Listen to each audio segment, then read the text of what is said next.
Welcome back. The House passing the Israel Security Assistance Support Act yesterday. This act blocks the Biden administration from withholding any weapons to Israel. It condemns Biden's approach to the Israel-Hamas war. All of this after Biden held back a shipment of weapons to Israel and then threatened to cut off aid if Israel launched a full-scale invasion of Rafah. The bill passed in a 224 to 187 vote. 16 Democrats joined 208 Republicans to advance this legislation, and it now heads to the Senate. Senate Majority Leader Chuck Schumer, however, is refusing to take up the bill. He told reporters that it's not going anywhere because Biden will veto it. The White House is calling the bill a misguided reaction while insisting their support for Israel is, quote, ironclad. Joining me now is California Congressman Mike Garcia. He's a member of the House Intelligence, Appropriations, and Science and Space and Technology Committees. Congressman, I'm happy you're here today, particularly given your role on the Appropriations Committee. This weapon shipment that Biden held back, that was already congressionally approved, wasn't it? Yeah, they continue to just be flagrant in their frankly, disregard for Congress, not only authorities, but also our appropriations. More ironically, and even worse for the Israeli partners, is that these weapons were actually joint direct attack munitions. These are GPS-guided, very high-precision weapon systems that take dumb bombs and turn them into smart bombs. So if you're looking to conduct a war in a high-density population area, in an urban area, and minimize collateral damage, these are the weapons that you want to use. So the fact that Biden is effectively putting this arms embargo and choosing this flavor of weapon as the tool to do so is actually achieving the opposite of what I think he's trying to achieve here. And he's actually putting more civilian lives at risk by seizing and preventing these smart bombs from going in country. So absolutely flagrant. There's no reason for it. It's appeasement again. It's his fear of a very far left progressive mentality that is effectively anti-Israel, anti-Zionist, and he's doing this for political purposes rather than national security interests.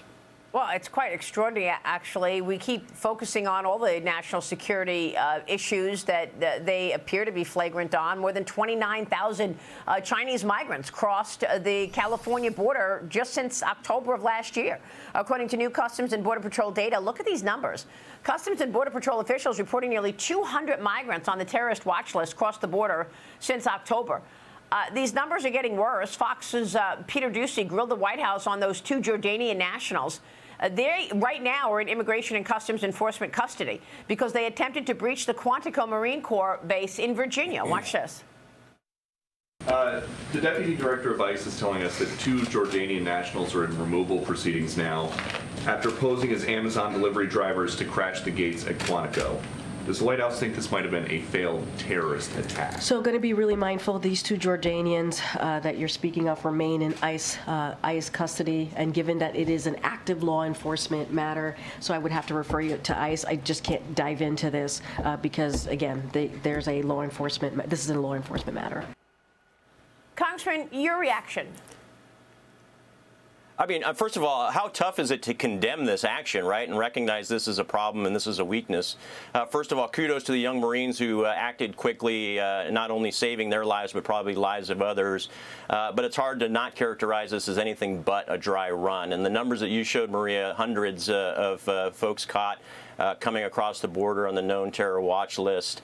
You could probably add a zero at the end of those numbers, and those are the folks that we didn't catch. Those are the folks that are unaccounted for. And these two individuals who literally had to almost storm Quantico in order to be deported or at least investigated by ICE demonstrates just how vulnerable we are as a nation. This invasion, now 7 million people coming across our border over the last 3 years with no accountability, is probably the weakest we have been domestically, but also on the global stage in close to 100 years. And so for the White House to just, again, pretend like this problem doesn't exist and continue this policy, this open border policy, this is going to be why they lose in November. But this is going to be why ultimately hundreds, if not thousands, of American lives are lost in a future 9/11 event. And we're going to look back on this era as the reason for this vulnerable era of our nation. So this president is intentionally putting us in harm's way, which is literally the opposite of what elected officials are supposed to be doing. Are you suggesting that we could see a 9/11 type attack on this country? sooner rather than later? Yeah, I mean, there's no reason to. Yeah, I think there is no other explanation for the type of migrant flows that we're seeing across our southern border. 7,000% increase of Chinese nationals, fighting age males between the age of 18 and 25 coming across the southern border. We are seeing ISIS fighters coming across the southern border. We're seeing known terror terrorists coming across. They're coming for a reason. They're not just coming here for the social welfare programs that we're giving them for free. And do you believe this is because of Joe Biden's nod to the extreme left, to people who want this wide open border, or do you believe that it's just Biden's weakened mental capacity? I mean, why would he allow a wide open border and have would-be terrorists coming into America?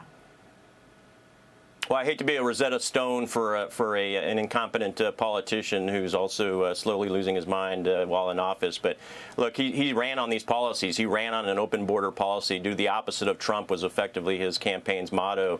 And so securing the border is a bad thing. This also has the political implications from a census perspective of every human being that comes across the border and lands in a blue state.